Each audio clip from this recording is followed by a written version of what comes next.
Brother ইসলাম, গতকাল থেকে কিছু মালদার সরজমিনে যে সমস্ত আলিম সম্প্রদায় রয়েছেন, তেনারা কিছু গ্রুপে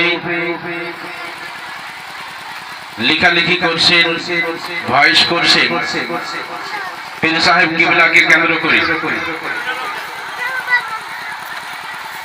আমার মান্যটোলা গ্রামেরই কোন এক 14-15 বছরের ছেলে একটা পোস্টার তৈরি করেছে, যে পোস্টারকে এডিট করেছে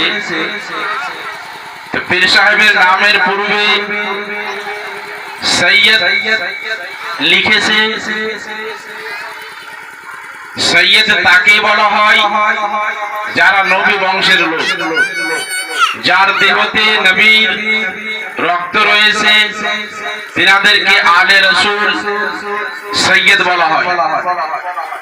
হুজুর যিনাকে আজকে আপনারা দেখছেন, না তো কোনদিন নিজের মুখ থেকে বলেছেন কি আমি সৈয়দ আছি, না কোন জায়গাতে তিনি লিখেছেন, বরং তিনি সৈয়দের গোলাম, আশিকে রসুল। তার সঙ্গে সঙ্গে আরো আমি বলি, যে ছেলেটা ভুল করেছে তার জন্য মান্যটোলা গ্রামের কোন কমিটির পক্ষেও তাকে আদেশ দেওয়া হয়নি, এবং মান্যটোলা গ্রামের ইমাম গোলাম রসুল তাকে বলেনি। সে নিজের ইচ্ছাকৃত ভাবে নামটাকে এডিট করেছে, যার কারণে এই সমস্ত খবর শুনে হুজুরও খুব দুঃখিত, আমি গোলাম রসুলও খুব দুঃখিত। যার কারণে বলছি,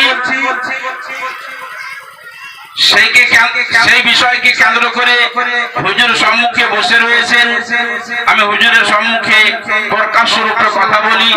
হুজুর একজন পাক্কা আশিকে রাসূল। আসুন এবারে তিনার মূল্যবান বক্তব্য হবে, আপনারা